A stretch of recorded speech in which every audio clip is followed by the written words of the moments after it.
this computer. Here we go. Come on. Let's go. There we go. Okay, blood distribution. All right. We'll do about 20 minutes, and then y'all can make fun of my hair, and then we'll do another 20 minutes or so. My hair gel is literally frozen at the house. So I was like, you know what? Today we're just rocking it straight down, like it is 1992 or something like that. Okay, let's talk about blood distribution. Okay, so your blood is going to be in the most metabolically active tissues, or the largest proportion of your blood is always going to be going to the most metabolically active tissues at that particular moment. Okay, so in order to do that, because the body has so many different tissues, all of which have different functions, which may predominate in the human body, we need to have a very powerful ability to move around the blood in the body. Okay, as you guys will see, things like your heart and your brain are going to need a constant blood supply. Okay, the brain always needs a certain amount, or you die. 18. Okay, the heart is going to need blood based upon basically what its cardiac output is, like how hard it's having to work. So as cardiac output increases, then the heart is also going to need a kind of increasing amount of that cardiac output. Okay? So normal blood distribution at rest, about half or so of the blood in your body goes to these regions that we call the splenic regions. What that basically is stomach, small intestine, large intestine, liver, especially kidneys. Okay, so kind of digestion and then filtration and cleaning of the blood. So about half to maybe 60% is going to be there at rest. Okay, at rest, only about say 15% or so is going to skeletal muscle. It's not very much. Okay, because while you're sitting there, Alex is not using a lot of his muscles. Right? He's breathing and doing a little bit there, right? He's looking very cross at me with his arms folded and doing whatever, okay? But doesn't need a lot of blood for that to happen. Where the changes are going to take place is when we exercise, okay? So during exercise, skeletal muscle becomes much more metabolically active. And so we need to redistribute the majority of the blood in the body to go to those working skeletal muscles, okay? And that means if you're doing eccentric bench press, like Kelvin, you need it to go to your arms, right, into your chest. If you were doing squats, you need it to go to your legs, okay?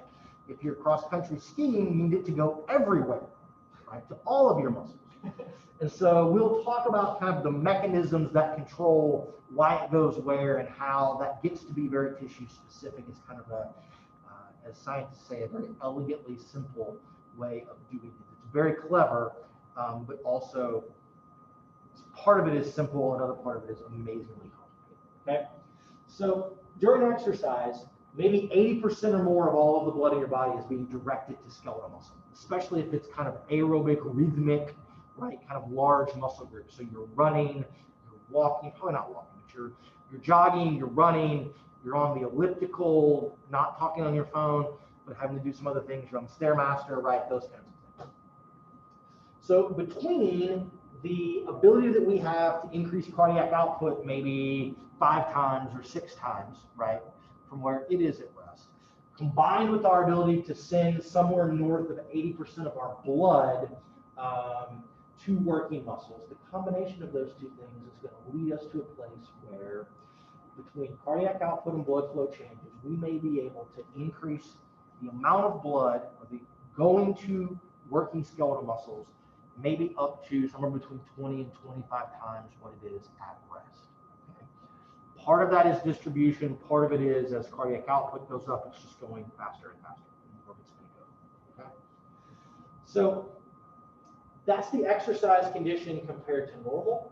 There are some other conditions that may alter distribution, and really anything that you do alters it. When you eat, you're going to get more to stomach and intestine, right, for digestion and for absorption. And then during heat stress, you're going to move some of it out to the skin in an effort, you're going to vasodilate to the skin in an effort to help dissipate.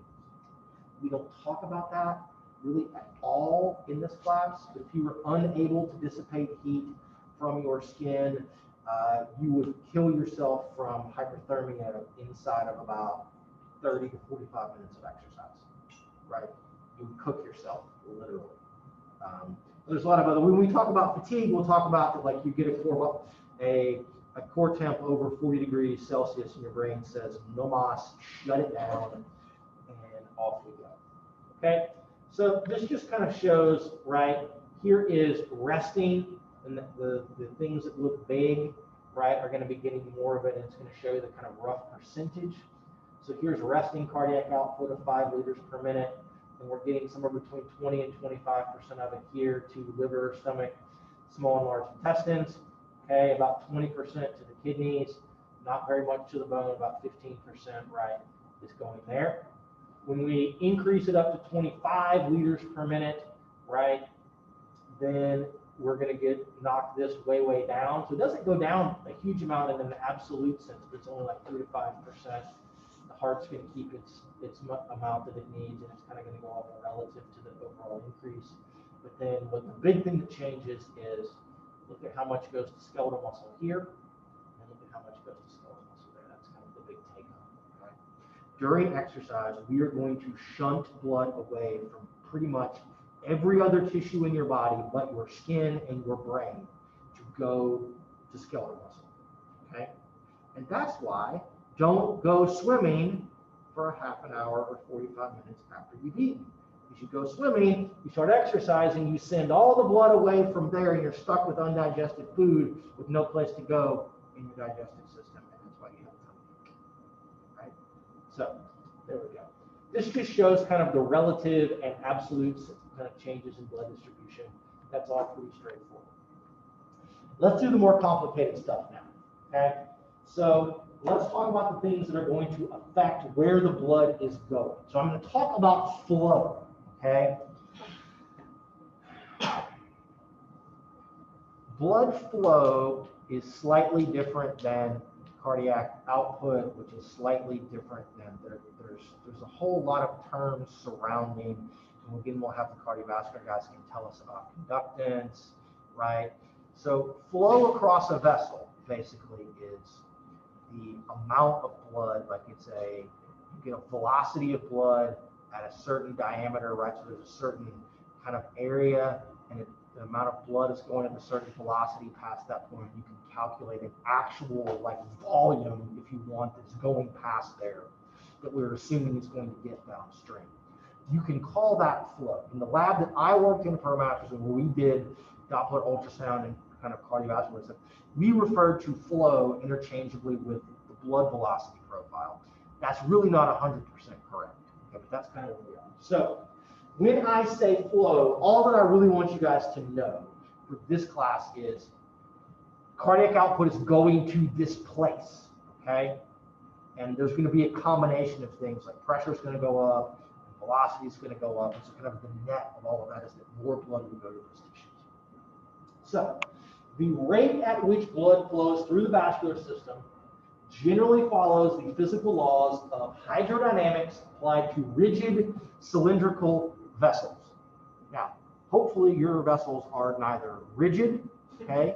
They're mostly cylindrical, but they better not be rigid, or when Keldon goes to squat, he's going to have a stroke, and like his coronary arteries are going to split in half because the pressure is going to be so high. We can actually check. We can experimentally test the stiffness of your arteries. You can test those kinds of things. It's a very strong predictor of cardiovascular disease and atherosclerosis. Okay? So the flow in any vessel, because of our kind of hydrodynamics, is directly related to the pressure gradient between two ends of the vessel, and it's inversely related to the resistance encountered to fluid flow. So what we get is an equation that looks like this, basically, okay? Think of cardiac output as our flow measure, okay? So blood pressure is equal to how much blood is moving multiplied by what we call total peripheral resistance.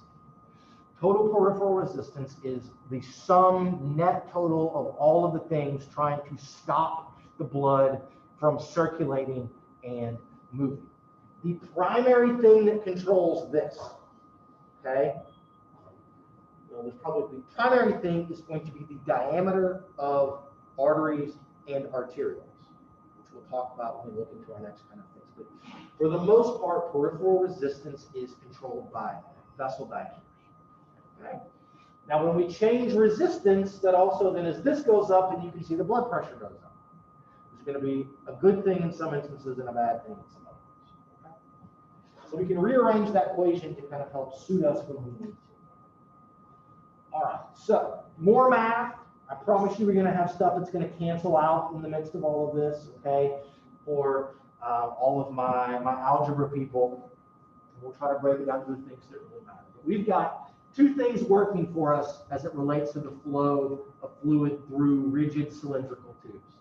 One of those is called Ohm's law, which says that flow is equal to the difference in pressure between two ends of the cylinder divided by the resistance to that flow. We then have something called Poiseuille's law, which is going to tell us that this resistance component is equal to 8 multiplied by N, which is the viscosity of the fluid, okay, multiplied by L, which is the length of the cylindrical tube, so the length of your vessel, divided by pi, multiplied by the radius of the vessel to the fourth power, okay? So let's look at this.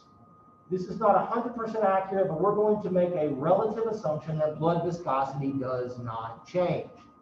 It does change. You guys will see it becomes slightly more viscous once you start exercising because increases in blood pressure and increases in oncotic pressure inside the muscles is going to draw some water out of the blood. And so it becomes slightly more viscous. But once we're kind of going, it's not going to change very much from there. The length of your blood vessels are roughly not going to change while we're exercising, okay? So the top part of this doesn't really change very much. Pi is a constant. I'd like for pi to be a constant in my life. But pi is a constant, so pi doesn't change. So the only thing that is going to put us into resistance is the radius of our blood vessel. And its radius to the fourth power, which should tell you that a small change in the radius, okay, which is an even smaller change in the diameter of that vessel, has a giant effect on resistance, okay? And so these are going to be constant. So when this number gets small, then the denominator gets smaller, and so our resistance goes up. Right? When this number gets bigger, when the vessel diameter gets bigger and radius goes up, because again, it's to the fourth power, small increases, the denominator gets bigger, so the overall number gets smaller. So increasing diameter makes resistance go down, which makes flow go up. Okay? Decreasing diameter makes resistance go up, which makes flow go down. So you can put all of this together in this thing called Poiseuille's equation, which is just substituting this portion in for resistance. And so flow is equal to delta pressure multiplied basically by radius to the fourth power. Okay? So the difference in blood pressure from one end of a vessel to another and the radius is going to have this giant effect on things. So if you have an arteriole that has vasoconstricted, which is our term for the smooth muscle contracts and it smushes down on the artery or the arteriole, making the radius much smaller, here is going to be a lower flow vessel than this one, okay? As this gets smaller, though, also remember that as it gets smaller, it's also going to change the pressure in there. It's like putting your thumb over the water hose, basically. You're shrinking down the area that is in there so it raises the pressure. The same flow through a smaller vessel leads to a higher pressure. Okay?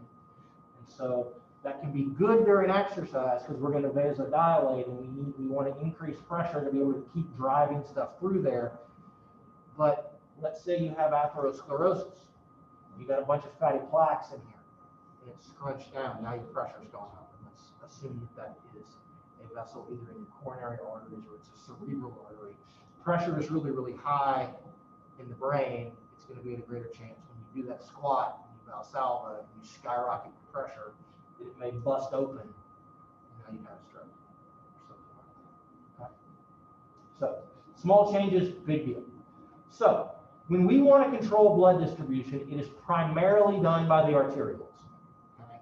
Primarily by the arterioles, because these are the blood vessels that are going to split off from the large feed arteries and actually bring blood towards individual tissues. Okay? Your brachial artery in your arm is like, yeah, we're going to get blood near-ish to parts of my arm, right? And then the arterioles are going to come off and specifically go to, right, the short head or the long head of the bicep, or to my tricep, or it's going to go down over here, right? And we're going to take, surprisingly, a little bit, we're going to take blood just to the radius or just to the ulna or something like that, okay? So arterioles have vascular smooth muscle, which make them very responsive to certain things that allows our diameter to be altered. And as I said, they respond to input. So we can signal in various ways to the smooth muscle. So these arterioles can either constrict or relax. And by doing so, then we can kind of marginally control things at the brachial or at the artery level. And we can increase cardiac output, and it's going to make things go up at the artery level a little bit. But what it really then does is we can change our arterioles and pick out where is all of that extra stuff going to go. Okay, so here's a fun thing. This shows us, and unfortunately, this is from a review article that is maybe 5 or 6 years old, that was probably at least a year out of date by the time it got published. All of the things that we know that may be able to signal to the vascular smooth muscle surrounding an arteriole and play some role in having it contract or relax. Okay? So look at all of these wonderful, wonderful things that are going to be here. Okay? I'm not going to make you memorize all of these things. Okay? I just want you to pay attention to a couple of them. What you see here in yellow, this is the endothelial, the single cell layer that lines our blood vessels. Okay? Then here's the smooth muscle out here, and then here's the parenchymal cells that are going to be on the outside of all of that, the rest of the blood vessel. And so what you will note is there's all of these channels or receptors here for things like calcium and ATP, right? That are going to do those things. Then we have receptors for 5-HT is serotonin, right? Hydrogen ions. I don't remember what the hell B1 is supposed to be on all of there. You can see something here that is called eNOS. E stands for, this is the kind of the one that I do want you guys to know, is this eNOS pathway. This stands for, the E stands for endothelial, and then the NOS stands for nitric oxide synthase. So it's an enzyme, okay? And so what this is going to do is, as we create something called shear stress across the endothelial layer. So as cardiac output goes up, flow goes up, you got to remember that inside your blood is basically water and a whole bunch of little bitty cells.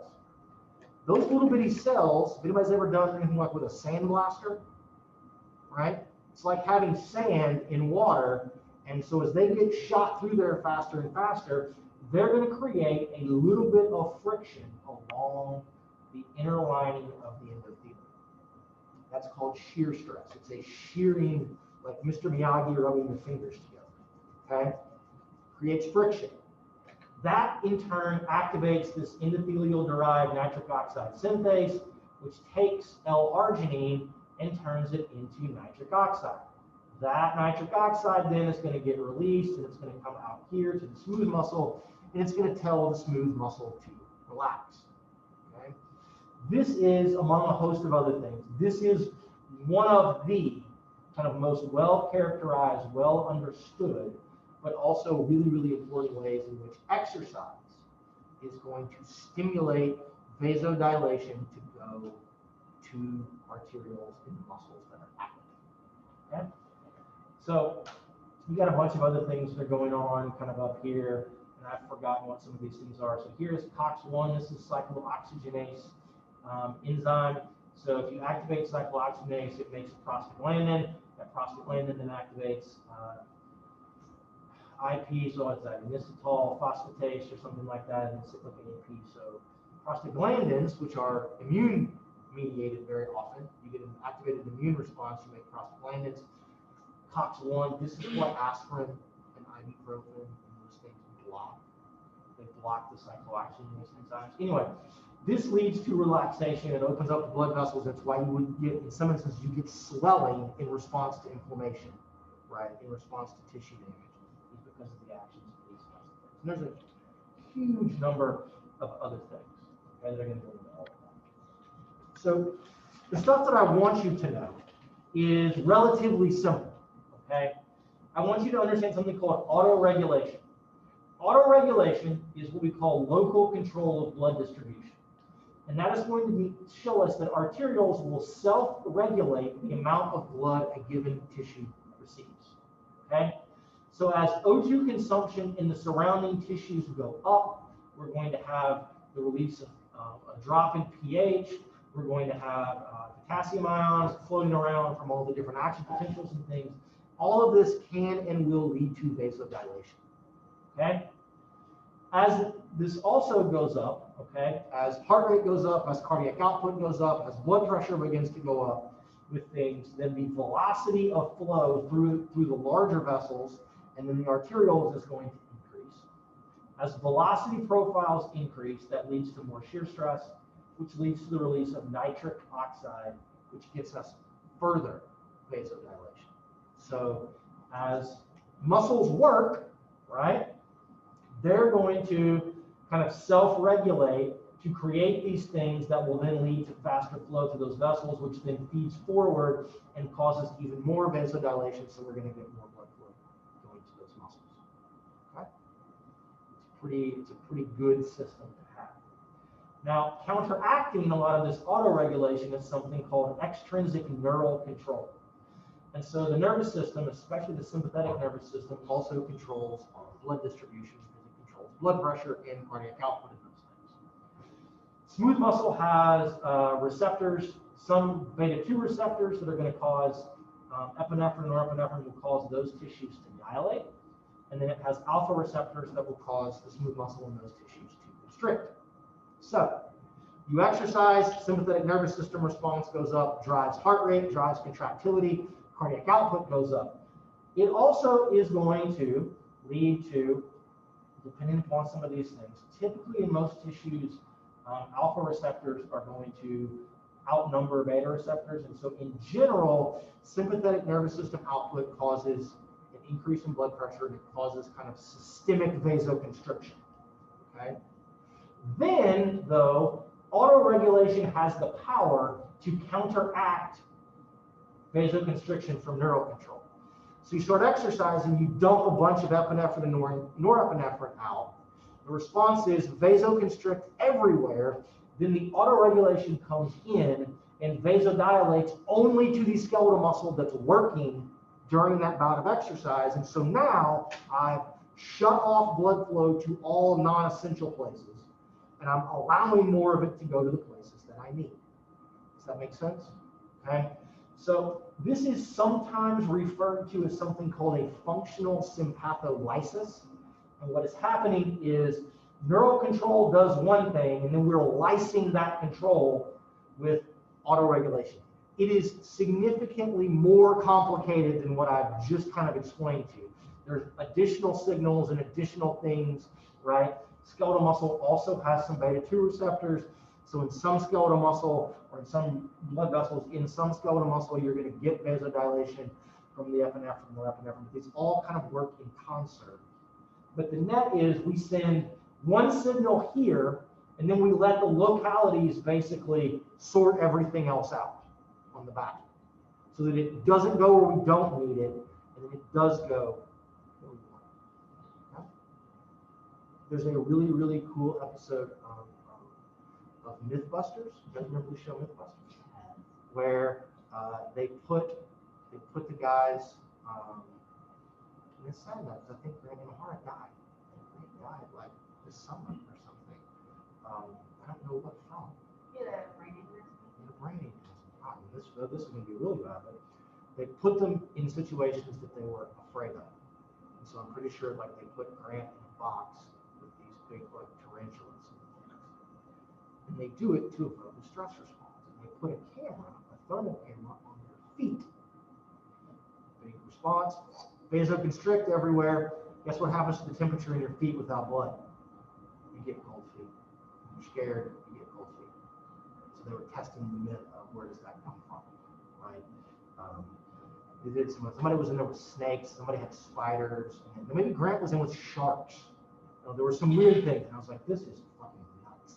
Like, there's no way I would do this. So all of this goes on. We can evoke a big response. We can do a cold pressor test. We can have you put your hand or your foot in a bucket of ice water, ginormous release of epinephrine, you get this quick spike in blood pressure, and you can kind of watch and see where we're going to get vasoconstriction a lot of times from all of that. Or you can do things where you guys do a postural challenge. You have people laying down and put them up, really change the posture really quickly, and you can test kind of the ability of these things to work together to maintain blood pressure to the brain and to the heart, and then kind of control it around everywhere else. And so what happens is, as you develop atherosclerosis, autoregulation ceases to function as well as it should. And so because you've got plaques blocking the endothelium, and it becomes more difficult. Some of your control goes away, the vessels become stiffer, you're more at risk for, sort of ruptures and those kinds of things. Okay. This is just showing some stuff about flow. I'm sorry, Jacob, did you have a question? Oh, I just had a question on beta-2 receptors. So you said that there is some in skeletal muscle as well, because I know that the main place they're at is in your lungs for blood flow. So that way, when you're increasing exercise, you're going to increase blood flow to the lungs. My initial thought is yes, but don't quote me on that. We would need to go look it up. We have to get out the medical phys textbook just to check. Okay, because I know she said that. I was like, oh, I didn't know that. Where's freaking Kellogg when I need him? My guess, I feel like that I was taught that. So I was taught something a little different than this in our veterinary phys class. By a guy who had NIH funding, studying all of this stuff in animal models. And we learned all of it, and we went back, and our sort of cardiovascular person in the health and exercise science department, Kevin was like, that's all wrong. Like, that's not right. Because that guy taught us that, like, basically this didn't matter, and that it was really only the deposition, kind of the concentrations of each of these receptors in different tissues that controlled things. I was like, well, you're going to get vasodilation in skeletal muscle because you've got beta-2 receptors there during exercise, and so that's why you're going to get, there. You're going to get constriction elsewhere. But I also feel like that after that, we read some other things, and that maybe what he was teaching us was not exactly right all the time. So I can look that up. I don't know for sure. Yeah, because I mean, there could be. I just didn't know because this is like they're conflicting information. If you're releasing epinephrine, muscles have alpha or vessels have alpha receptors and beta-2 receptors and constricting and. So it's sort of like there may be some ideas that it's kind of the net effect. It has some of both, and whichever ones predominate, that's what you're going to get. But I can check. I need to check. We want to have stuff that's on there. This is just going to show some stuff about laminar flow and turbulent flow. When you have turbulent flow, you're going to get more shear stress on the edges and those kinds of things. This shows blood flow, right? We're going to get calcium entry from the shear stress. That's going to stimulate enos to make nitric oxide. And all of this works together. You can do a test called a flow-mediated dilation test, which I think I have here. And so this was stuff that we would do. These are some data from 2009. I just like the figures that they have. This was stuff that we were doing when I was in the Pelly's lab in the early 2000s. And what you do is you put a blood pressure cuff down on the forearm, and so you're going to occlude blood flow to the hand and kind of downstream of this. You put a Doppler probe up here on the brachial artery, and you inflate the cuff for 5 minutes, then you release the cuff. So that builds up all these metabolites down here. You release the cuff. Because of all of these metabolites, you get this massive vasodilation down here, and it's going to draw a whole bunch of blood flow down to your hand. And so in doing that, the velocity profile, flow increases and velocity increases at the brachial artery. That then immediately is going to cause more shear stress, immediate release of nitric oxide. I say immediate, I mean it's about 90 seconds is the kind of peak time course there. And you get vasodilation in the brachial artery to then slow blood flow down and allow more flow downstream. And so you can measure, like, see, here was a person, and they were doing, right, this is their kind of real-time measurements of artery diameter. During the cuff inflation, they release, and you get this. It takes it about, I don't know, theirs is about 40 seconds or so for this to pop up, and you get, it goes from about 4 millimeters to about a little over 5. So that's about a 25% increase in vessel diameter, right, in response to this occlusion test. This test right here, just doing it in the brachial artery, is one of the most, really one of the most predictive outcomes of people with cardiovascular disease. Your risk of having like a heart attack or a stroke. Even though you're not measuring in a vessel that is particularly at risk for a lot of atherosclerosis. But this is really, really, really powerful as a diagnostic tool if we want to do it. You can also smoke a cigarette or 2 cigarettes. When people smoke cigarettes into a vent hood in the lab, and you smoke a cigarette and it knocks out your nitric oxide pathways like immediately. Okay? So here we have people that were smokers. Their average FMD percentage or their dilation percentage in response to that 5-minute test. Here are people that were controls. And so when you smoke chronically, you have much reduced FMD. Remember, smoking is one of the most powerful risk factors for cardiovascular disease. It raises blood pressure. Here are people that are former smokers. Here are people that are current smokers. So if it's still down, but if at least you'll quit, you'll get some of it back. Okay. This is people that were like pack years of smoking. People that smoke more have this kind of more prolonged decrease in all this. These are some really, really famous data from Sealer Major from back in the day. Circulation, which I, of course, have spelled wrong. Circulation is a big freaking deal. Journal. And then here's some responses in the popliteal artery and in the brachial artery. And what you can see basically is you can see that this is in response to 8 weeks of exercise training. When we train people, your vessels get bigger and your flow-mediated dilation percentage, at least initially, tends to go up, and then it may kind of level back down as your vessel diameter begins to increase. And it takes a couple of weeks to a month before you're going to see noticeable changes in vessel diameter. Okay, so pretty cool kind of things. And you can train your legs, and your arm FMD gets better. It's fucking magic. Right? It is magic. Okay. I don't want to talk about microvascular units. David Poole would yell at me if I did. So we're taking microvascular units out. That's the end. Pardon? We're not going to talk about the capillaries leading to the skeletal muscle. No, we will not. When you and Alex have had enough of Dr. Kellerwan calling them capillaries and calling it skeletal muscle, which I find mildly soothing if it's done in like a British accent. Or an Australian accent, but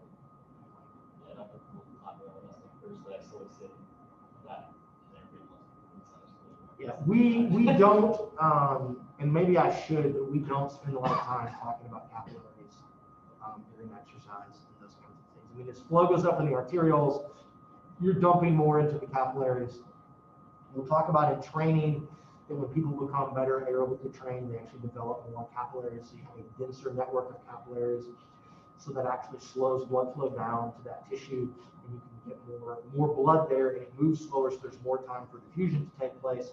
That's a positive adaptation, but we don't, capillaries don't really change their diameter. There's this idea of the microvascular units about opening certain arterioles, and it then diffuses this whole network of capillaries, and how does that work, or how does it get recruited or not? And I was taught it one way, and then Ade said Poole thinks that's a bunch of shit, so I said, okay, we're going to stop that then. I don't know, it's something about microvascular, recruitment of microvascular units and those kinds of things. Yeah, Ade told me stop that, so I was like, okay, I'm going to leave it in case somebody learns, because I was taught that was how that you recruit capillaries like you recruit motor units in skeletal muscle, basically. That you would open up like an arteriole, and then that's going to perfuse or send blood into all of those capillaries that are downstream of it, and that you would sort of selectively ramp up the change in diameter in the arterioles to recruit or open up more and more capillaries as the work in the muscle would increase to try to match oxygen delivery and things to use. That apparently is not maybe the most current thinking. I know you're probably thinking, well, Dr. Black, why don't you go and read some papers on what the current thinking is so you can teach it to us, moron. But I'm not at that place right now today. So, okay. If you guys have your critical thinking, I will take them. Otherwise, we'll just get out of here for today. And we'll do a little critical thinking and start on the other one next week, which apparently will be Thursday. So we will have a quiz on Thursday, but it will be a group quiz. I'll give you the thing and you guys can work on it together. Now, I let people do them in like pairs or in like little small groups last year because there were so many people in class. And I had a person in class that refused to join a group and just worked by themselves. Which is interesting. Of course you did. So, okay. All right. That's what we got, guys. I'm going to go. Hope I have an hour at some point. Would anyone like to let my daughter come stay with you? You can provide 2 negative COVID tests and a clean record as a babysitter. Yeah, that's fine. Mark. That's fine. Yeah, I'll do my best.